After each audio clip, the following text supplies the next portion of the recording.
You know when you pull out your phone with some very simple, specific task in mind, and then you catch yourself like 30 minutes later doing something completely different?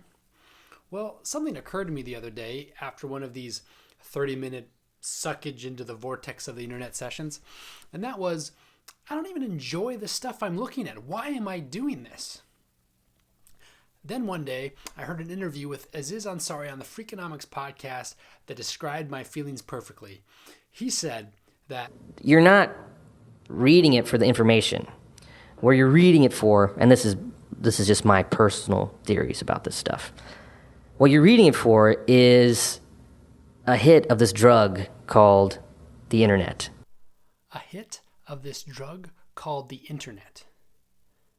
Is it a drug? B.F. Skinner, the American psychologist, called it intermittent variable rewards, and he proved that behavior could be manipulated using pigeons. So that a reward occurs every now and then when a pigeon does something. We usually use a response with a pigeon pecking a little disc, a little spot in the wall, and you can reinforce with food. Did you catch that? If the pigeon gets a treat every time it pecks, the cause and effect is predictable and the pigeon gets bored and stops pecking. But give the pigeon variable rewards and it will peck the spot compulsively. Does this sound familiar? It's the same way that slot machines are designed to turn people into compulsive gamblers. Our brains crave predictability and strive to find patterns even when none exist. So among the random deluge of content on our phones, when we see likes and requests and retweets, we get a reward, a little dose of dopamine which compels us to continue the endless striving for the next reward. So why this effort to design apps and technology that prey upon our psychological vulnerabilities? Well, because money. Attention is worth a lot of money to advertisers. So if an advertiser can sink a hook into your consciousness, they stand a chance at influencing you. And if they can do it by exploiting your mind's weaknesses, even better. But getting your attention isn't easy.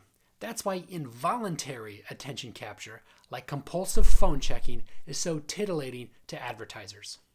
Marcus Aurelius, the Roman emperor from the 2nd century, said, "Our life is what our thoughts make it." I think we overestimate our capacity for truly original thought. Whether we're happy or sad, excited or depressed, the career we have, the kinds of friends we hang out with, our beliefs about the world and how we fit into it, all comes back to the thoughts in our heads. And where do the thoughts in our heads come from? What we pay attention to. This is a radical implication that any and all information we consume will have an effect on us, meaning that if our attention is left unchecked, we are in danger of living lives that aren't really ours. Don't underestimate your ability of avoiding the influencing effects of clickbait and advertising. Involuntary attention capture may well be the biggest threat to your self-fulfillment and happiness. Acknowledge how precious your attention is and resolve to not part with it so unthinkingly. Make your attention your own and reclaim ownership of the very existence of living.